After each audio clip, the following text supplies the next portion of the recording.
মুখ্যমন্ত্রী শুভেন্দু অধিকারী। একটা ছবি দেখাই, বিধানসভার ছবি দেখাবো। হ্যাঁ, নেম প্লেট, মুখ্যমন্ত্রীর নামের ফলক লাগানো হয়েছে, সেই ছবি দেখাচ্ছি।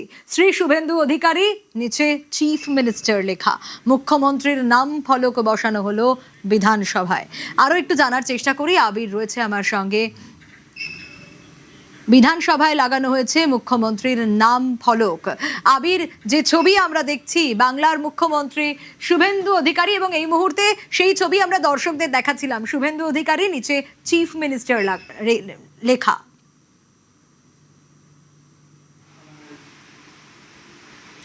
দেখো, প্রথমত হচ্ছে এই বিধানসভাতে শাসক দলের মন্ত্রী হিসাবে, তার আগে বিরোধী দলের বিধায়ক হিসাবে, আবার পরবর্তী সময় বিরোধী দলনেতা হিসাবে তার নিজের যে রাজনৈতিক কেরিয়ার কাটিয়েছেন হচ্ছে শুভেন্দু অধিকারী। এবং যেখানটাতে আমি দাঁড়িয়ে রয়েছি, এটা হচ্ছে বিধানসভার যে পুরনো ভবনের সব থেকে গুরুত্বপূর্ণ একটি করিডোর।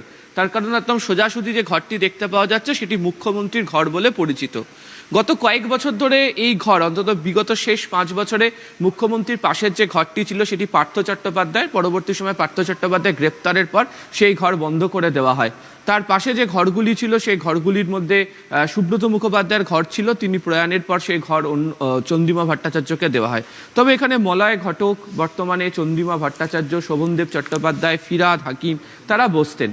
এবং গতকাল পর্যন্ত দেখতে পাওয়া গিয়েছিল যে এই ঘরে যে নামের যে ফলক, সেখানে শুভেন্দু অধিকারীর নামের ফলক ছিল না, এখানে মমতা বন্দ্যোপাধ্যায়ের নামের ফলক ছিল। শুভেন্দু অধিকারীর নামের ফলক কোথায় ছিল? বিরোধী দলনেতার যে ঘরটি ছিল সেখানে। আজকে বিরোধী দলনেতার ঘরের সামনে থেকে শুভেন্দু অধিকারীর নামের ফলক সরে যায়, বোর্ডে তার নামটি থেকে গিয়েছে বিরোধী দলনেতা হিসাবে। আর শুভেন্দু অধিকারীর নাম এখানে মমতা বন্দ্যোপাধ্যায়ের ফলক যেখানে রাখা ছিল সেখান থেকে সরে গিয়ে মুখ্যমন্ত্রী হিসাবে তার নামের ফলক বসে। এই ঘরে, অর্থাৎ মুখ্যমন্ত্রীর ঘরে 2022 সালের 25শে নভেম্বর শেষবারের জন্য শুভেন্দু অধিকারী এসেছিলেন বিরোধী দলনেতা হিসাবে। তার সঙ্গে মনোজ টিগ্গা, যিনি বর্তমানে আলিপুরদুয়ারের সাংসদ, অগ্নিমিত্রা পাল, যিনি আজকে মন্ত্রী হয়েছেন, এবং একই সঙ্গে হচ্ছে অশোক লাহিড়ী, তারা তার সঙ্গে এখানে এসেছিলেন। এবং সেটা সৌজন্য সাক্ষাৎ ছিল। তারপরে গত 5 বছরে এখানে শাসক বিরোধী উভয় পক্ষের তুমুল তরজা হয়েছে একাধিক অধিবেশনের একাধিক সেশন জুড়ে, কিন্তু কোনোভাবেই কোনো অবস্থাতেই শুধু শুভেন্দু অধিকারী কেন, কোনো বিরোধী দলের কোনো নেতাকেই মুখ্যমন্ত্রীর ঘরে আসতে দেখতে পাওয়া যায়নি। বিরোধী দলনেতা থেকে মুখ্যমন্ত্রী হলেন শুভেন্দু অধিকারী, এবং তারপরই নাটকীয় বদল। এবং যেহেতু এটি মুখ্যমন্ত্রীরই ঘর হিসাবে প্রাপ্য, এবং দেখতে পাওয়া গেল যে নামের ফলক মমতা বন্দ্যোপাধ্যায় সরে নতুন মুখ্যমন্ত্রী হিসাবে শুভেন্দু অধিকারী নামের ফলক বসে গিয়েছে এই গুরুত্বপূর্ণ বিধানসভার যে ঘর, যেটা মুখ্যমন্ত্রীর ঘর বলে পরিচিত, সেখানে। একেবারেই আবির।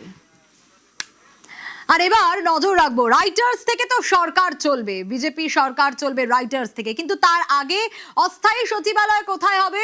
এই বিধানসভার অ্যানেক্স বিল্ডিং এ। হ্যাঁ, 5 তলায় একেবারে প্রস্তুতি তুঙ্গে। একটু ছবিটা দেখার চেষ্টা করি। সোমরাজ রয়েছে আমার সঙ্গে, সোমরাজের কাছ থেকেই জানার চেষ্টা করব। সোমরাজ, আগেই বলা হয়েছে যে রাইটার্স বিল্ডিং থেকে সরকার চালাবে বিজেপি, কিন্তু অস্থায়ী সচিবালয় এই অ্যানেক্স বিল্ডিং এ বিধানসভার, একটু ছবিটা জানতে চাইবো, প্রস্তুতি। দেখো, বিধানসভার যে অ্যানেক্স বিল্ডিং রয়েছে সেই অ্যানেক্স বিল্ডিংয়ের 5 তলাতে মূলত মন্ত্রিসভার বৈঠক বা যে কোনো গুরুত্বপূর্ণ বৈঠকের জন্য এই ঘর প্রস্তুত করে রাখা হয়েছে। আমি আমার চিত্র সাংবাদিক খোকনকে বলবো সেই ছবিটি দেখাতে। তুমি দেখতেই পাচ্ছ নতুন চেয়ার, নতুন টেবিল, এবং সাথে করে এই যে সাউন্ড বক্স প্রস্তুত করে রাখা হয়েছে এই বিধানসভার যে 5 তলার যে অ্যানেক্স বিল্ডিং, সেই অ্যানেক্স বিল্ডিংয়ের কনফারেন্স রুমে। প্রথম মন্ত্রিসভার বৈঠকের ক্ষেত্রে এই বিল্ডিংয়ের 5 তলার কথা প্রাথমিকভাবে ভেবে রাখা হয়েছে এখনো পর্যন্ত। তুমি দেখতে পাচ্ছ সারি সারি চেয়ার এইভাবে রেখে দেওয়া হয়েছে বিধানসভার অ্যানেক্স বিল্ডিংয়ের যে কনফারেন্স রুমে। এবং এই বিল্ডিংয়ে পূর্ত দপ্তরের তরফে আইটি ইনফ্রাস্ট্রাকচার থেকে শুরু করে যাবতীয়, অর্থাৎ যদি কোনো ভিডিও কনফারেন্স হয় বিভিন্ন জেলা শাসকদের সঙ্গে, কেন্দ্রীয় সরকারের সঙ্গে, এই বিল্ডিং থেকে, অর্থাৎ এই ফ্লোর থেকে সেই ভিডিও কনফারেন্স করা সম্ভব, তেমনটাই বলছেন পূর্ত দপ্তরের আধিকারিকরা। এবং এই পরিকাঠামোই বিধানসভার 5 তলার অ্যানেক্স বিল্ডিংয়ে প্রস্তুত করে রাখা হয়েছে পূর্ত দপ্তর। একেবারে সেজে উঠছে তা বলার অপেক্ষা রাখে না সোমরাজ। সে ছবি আমরা দেখছি। নন্দীগ্রামের জমি আন্দোলন থেকে উত্থান, নন্দীগ্রাম থেকে জিতে তারপর মুখ্যমন্ত্রী, এবং বিজেপি প্রথমবার বাংলায় সরকার গঠন করলো, সেই সরকারের প্রথম মুখ্যমন্ত্রী শুভেন্দু অধিকারী। আমি শুভেন্দু অধিকারী ঈশ্বরের নামে শপথ করিতেছি যে